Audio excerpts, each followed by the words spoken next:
My humble respect to Guru Mahan, Guru Piran Sangran, Guru Piranyo, fellow Jnanis.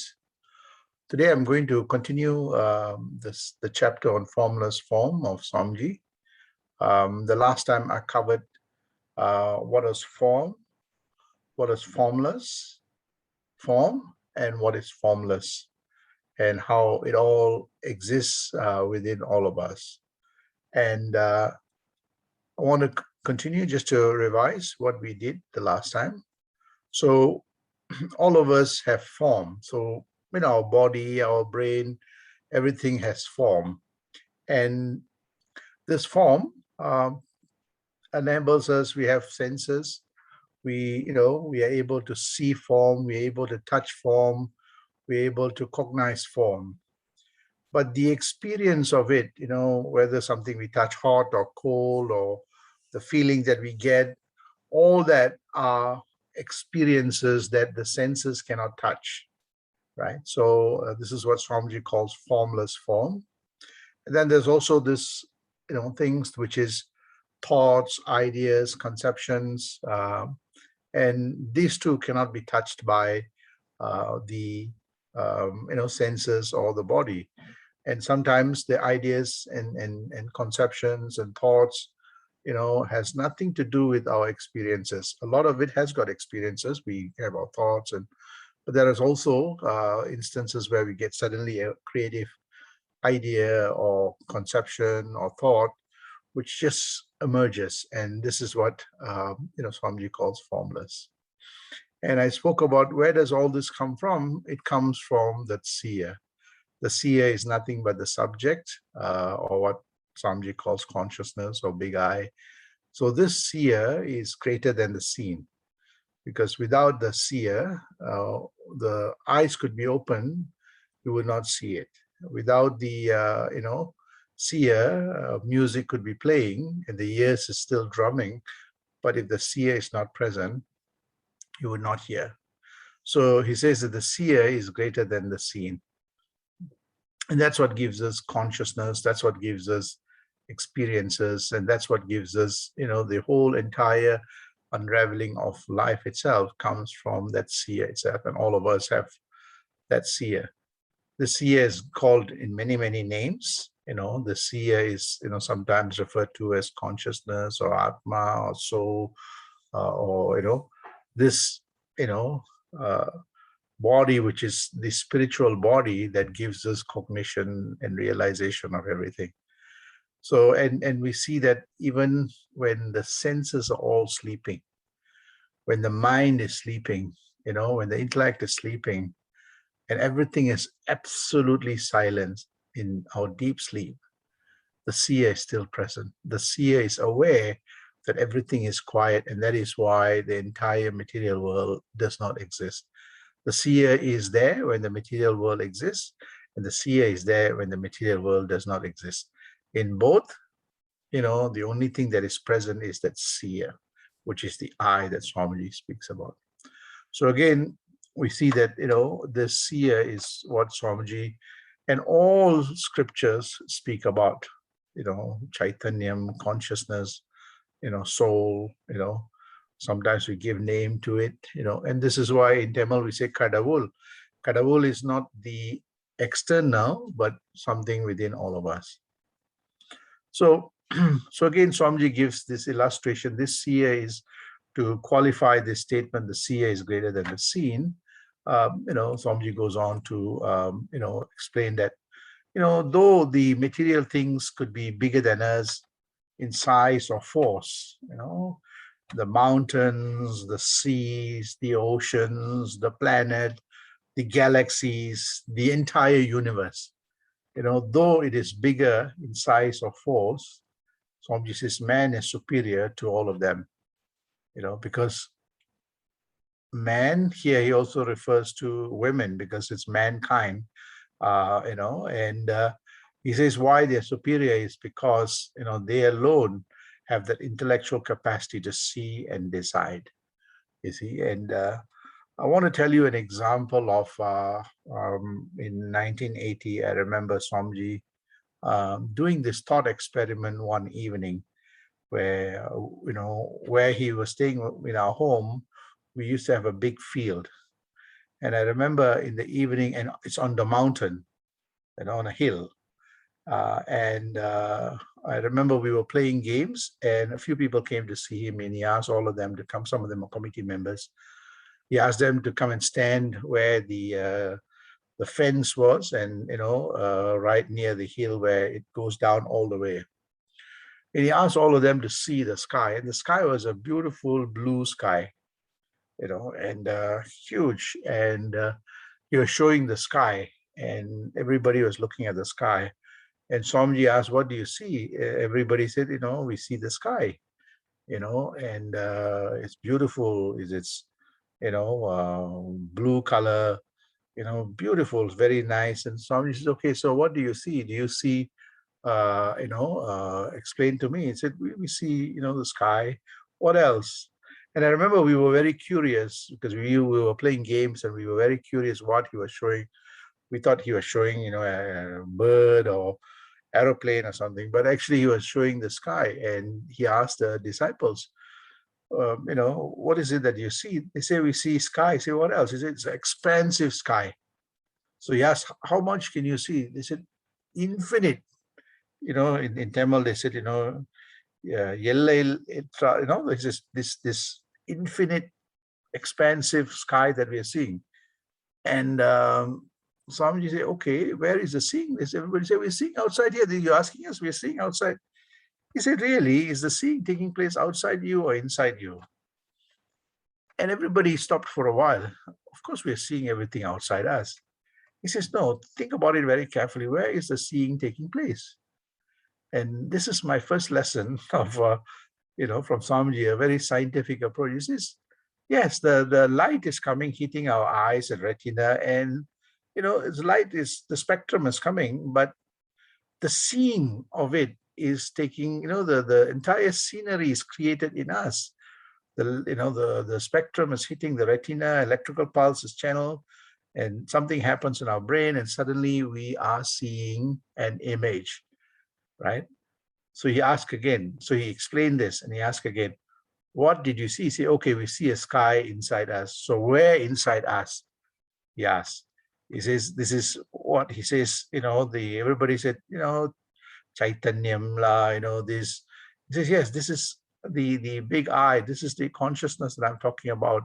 He says, "So if you have water," and he's explaining this, "if you have water and the water is in the container, which is bigger, the container or the water?" Right? So everybody said, "Well, if all the water is in the container, then the container must be very big." So he asked them to look at the sky again. "What do you see?" He says, "We see the expansive, infinite sky." Where is it happening? Inside us. So which is bigger, the outside or the container inside you? Well, everybody stopped for a while and say, "Oh, this makes a lot of sense." And clearly, if the outside is infinite, expansive, that means that if we are able to see it inside, the inside must be much more bigger and expansive. And this is what this illustration is pointing out, that even how big and how, the entire universe, from the point of Big Bang right up to our whole universe, if we can cognize the 13.8 billion years, it's happening in our consciousness. Even beyond our universe, that whole Irul, which is infinite, universal, infinite potential, is also happening within all of us. And that's the point he wants. That is the seer that he's trying to say. That is why he says that the seer is greater than the seen. Not just in terms of power, but in terms of this infiniteness. And that infiniteness is what within all of us that he's speaking about, that all the scriptures speak about. So, and then he goes on to speak about the scriptures. He says that experience precedes the Vedas. Vedas means the scriptures. The scriptures speak about God, the universe, and the self, right?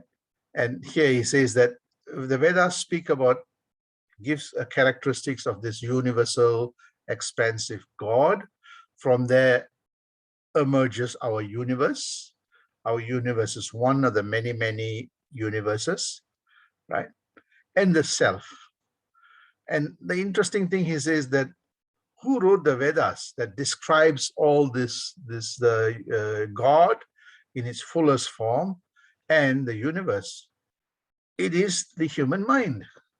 So he says that through this experience, so to be able to characterize that infinite universe, that infinite God, the container that gave rise to all this must be bigger than that.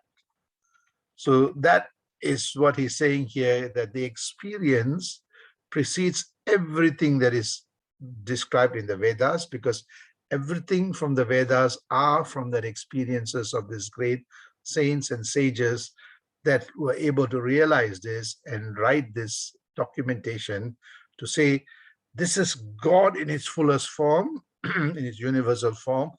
This is the universe in its fullest form.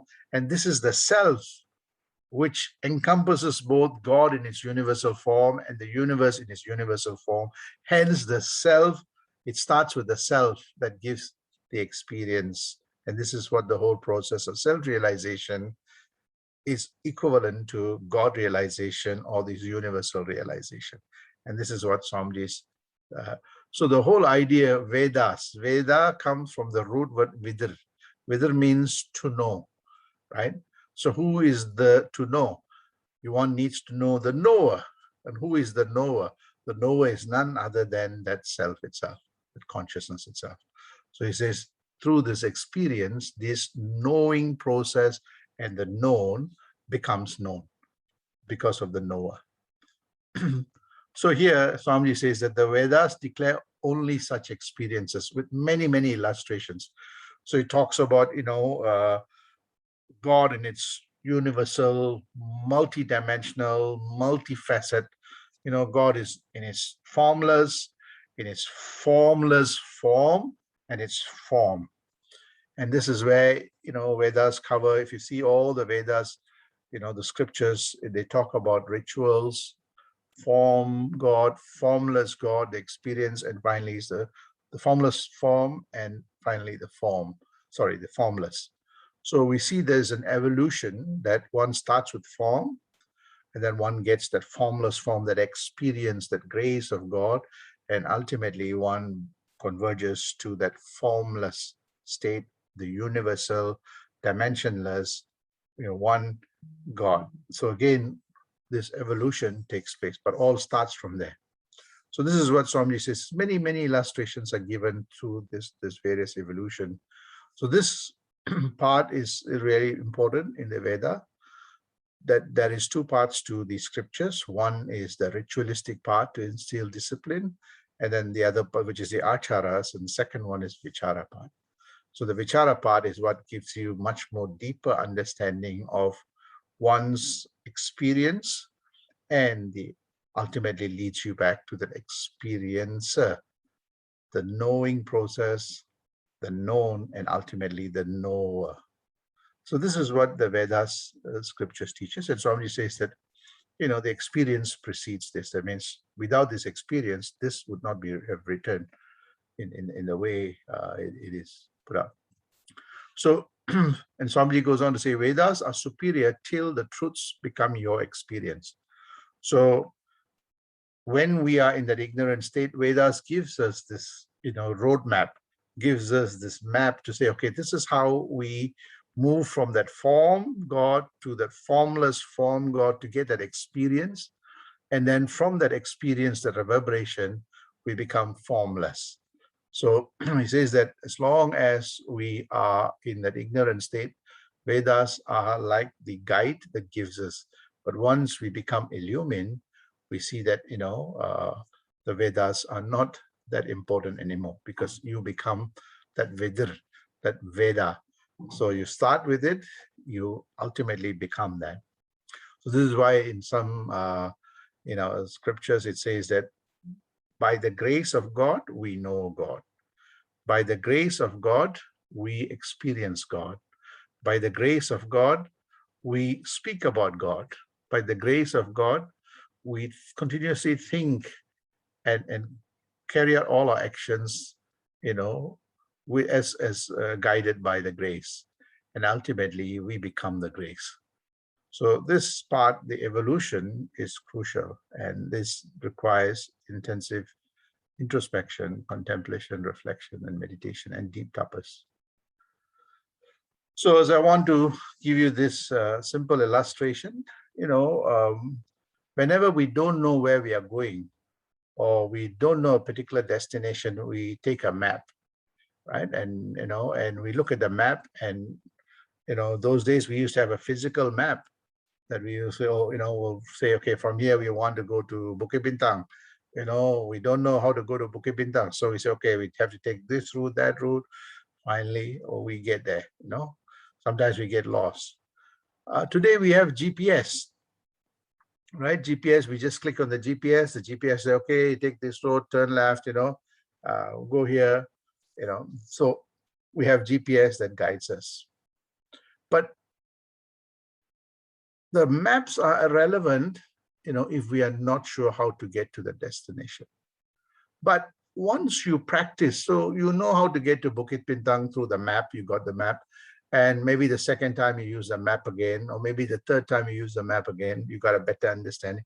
Ultimately, when you continuously go to Bukit Bintang, you don't need a map anymore, because it becomes an automatic, knowing process is there. And once you get to the, you know how to get to the destination, do you need a map? You see, the point is that, oftentimes, once we master it, we don't need the map. In that way, many of the scriptures are. If we master the scriptures really well, follow the instructions really well, and get to the destination that we want to get, continuously, ultimately we see that even the map is not so important. So this reminds me a lot of, when we were young, we used to learn the timetables. I'm not sure how many of you all remember this. I used to get a lot of, knocks from the teacher because I wasn't so, I can't remember things. And behind the exercise book, there's always a table from 2 times table, I think 1 times table to 12 times table. And we have to memorize that. And whenever we're doing calculation, we refer back to that. But there comes a stage where the time, we memorize it or we learn it so much that it becomes part of us, right? And the next time when we go, to the shop, first few times we go, we'll be counting in our heads, counting our hands, doing the multiplication. But after using it several times for many, many years, you see that it becomes instantaneous. When you buy 5 products, which is 5 ringgit, immediately it's $25, right? How do you know that? Because the multiplication that you learn is now part of you. You don't have to refer back to the table. So in the same way of maps and timetables and formulas that we learn, or things that we do in our lives continuously, we see that, we don't have to do it anymore. It becomes part and parcel of us. In that same way, that if we are continuously, every day, diligently, with a lot of patience, persistence, perseverance, we try to get the mind to find its own path to its own true reality, like the map. Every day, we, use the map, the Guru's spiritual map, to guide us back to what the true state of our mind is, the true personality. And we get to that abode, which Swamiji calls the universal peace sanctuary, right? And every day in the morning, we do that. When we wake up, not just in the morning, yes, we start off every morning, okay, we feel very nice, we feel connected, but then we percolate and permeate that in, every facet of our day, from the time we have our bath, to ornamenting our body, to having our breakfast, to communicating, gracefully with, family and friends, and, doing our jobs, always in that connected state. Initially, we may need to continuously fall back, but as we continuously do, it eventually becomes one with us. That connection, that link between the mind and that universal peace sanctuary continuously becomes, gets closer and closer, and finally it merges. Like how the timetables becomes part and parcel of you, how the map becomes part and parcel of you.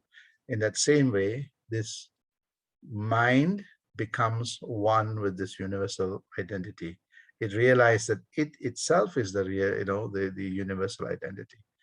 And at that point, you see that, all prayers are with you. All gods are with you. Everything that you see, you touch, everything becomes divine. Every place you are is a temple. Every person you meet is one with you in divinity. They may not know it, but you know that they are part and parcel of you. So we see that this is what Swamiji means, that meditation is Swamiji, Swamiji is meditation. You're always in that connected state. So that map is very important. And to help you get there, we have a spiritual map or spiritual compass I spoke about, which Swamiji beautifully has given us, through the meditation and the I God philosophy. That if we practice that every day and every moment we think about this, we see that ultimately we become connected. And I spoke about the GPS, right? Today we don't have, you can hardly see a physical map, although I still have some maps, So today we have GPS. Automate, the moment you click it, it'll tell you, okay, this is. So for me, the GPS is actually the Jnana Vallal Paranjodi system.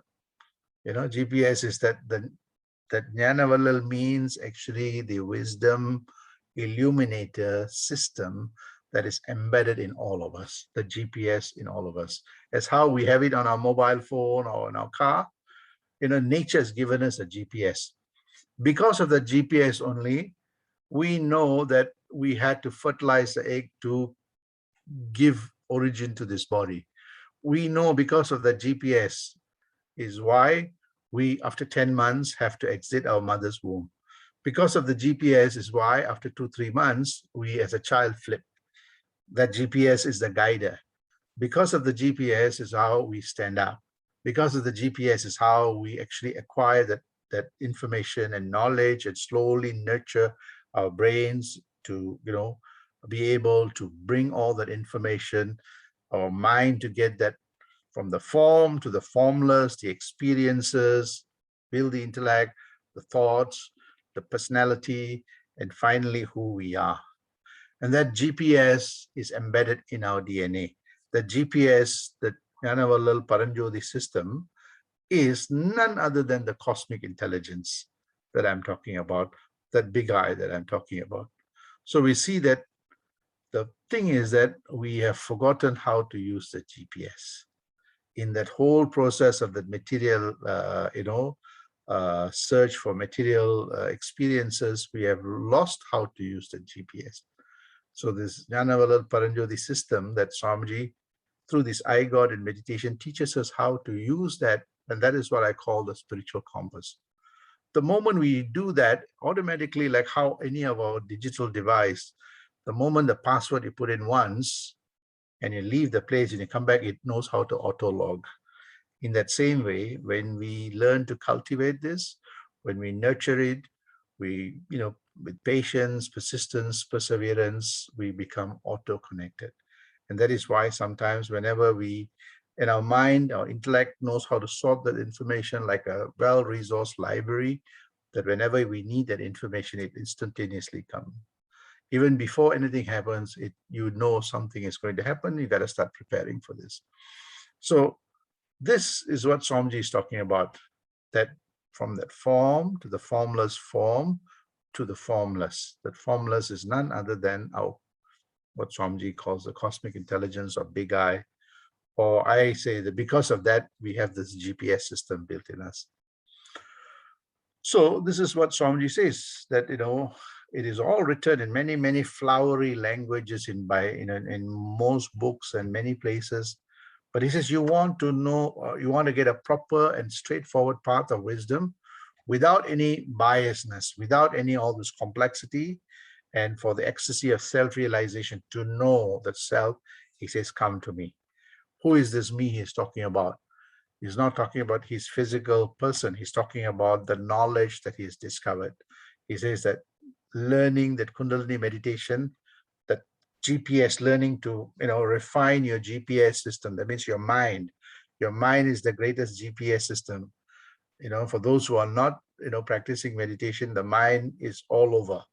So here it says, through the Kundalini meditation, I will teach you how to harmonize your GPS system, right? Your mind. And through that I got philosophy gives you the direction to follow the path. Take this journey to all these multifaceted aspects of life, the diversity, and to be able to see all these different diversities and varieties, the I is still present. Without the I, none of these varieties exist. Without the I, this multivariate, multiversity would not exist. So he says that everything starts with his I, but one needs to be able to harmonize their own GPS system, which is the mind, which is a very powerful, and when it realizes itself as, a manifestation of God, this is what self-realization and God realization is. So this is what Swamiji teaches, this meditation teaches us, and the I God philosophy teaches us. So he says that, from this understanding, so this GPS teaches us that we are that formless, that give rise to the formless form and gives form, right? So, and this is embedded throughout the entire creation process, creator, and also that which is created, the seer, the seeing process, and the scenery. So again, all comes from that one. Now, let's reflect back, so what good is this? So the whole idea is that the scenery depends very much on what, the seeing process is and the seer. It may be really difficult. Sometimes it could be a very challenging, and some people say, oh, I don't like this, I want to push it away. This is one way of seeing it. But when one understands one's own potential, then you say, hey, this is a challenging experience. This is something that I can learn. I can, understand, be aware of it, and then chalk it down as an experience so that I have greater wisdom of what these challenging circumstances are. So we see that there is a change in the mindset, that the mind becoming, instead of very narrow and pushing things away, the mind expands, subsumes everything, even challenges, the sukha and the dukkhas, subsumes it, integrates it, digests it, and then use it as a combustion for its enlightenment process. The mind becomes more, stronger in terms of its own, structure and DNA. And this is what, this teaching teaches us, that, that formless infinite potential could give rise to multitude of experiences that gives you a good understanding of form. Form means every experience in our lives. No stones unturned. Everything you experience, and you become enlightened by. So this is what this formless, the relationship between formless, form, and form in the context of Swamiji's teaching. And to be able to fully understand, one needs to understand formless, the seer, the knower. That requires, deep understanding of the meditational process and the I God philosophy. And this is where he says that all the scriptures, the Vedas, to know, if you know the knower, to know the knowing process, and the known becomes very clear and simple. Sandosham, thank you very much.